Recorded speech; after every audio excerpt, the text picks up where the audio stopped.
Welcome to Samba Samba. Enjoy the video.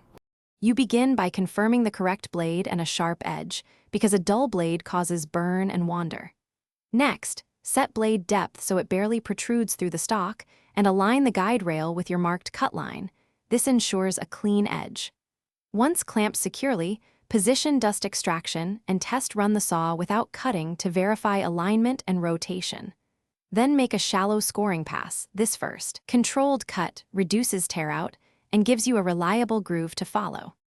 You start the saw at full speed, then place it on the track and feed forward with steady, even motion so the blade stays true to the guide. Keep both hands on the saw and maintain pressure toward the rail to prevent lifting or lateral drift. If the cut is long or the material thick, make progressive passes and slow the feed. This reduces heat and tear out. Once done, release the trigger before lifting off, and make a second pass if you need a smoother finish or to finish from the opposite face. You finish by cutting fully, releasing the trigger, and waiting for the blade to stop before lifting the saw off the track, then remove clamps and the guide. Inspect the kerf and clean edges with sandpaper or a light finishing pass to remove small chips or burn marks. If you see blade wander or heavy tear out, check rail alignment and blade sharpness, and consider scoring the cut with a light pass or using a splinter guard.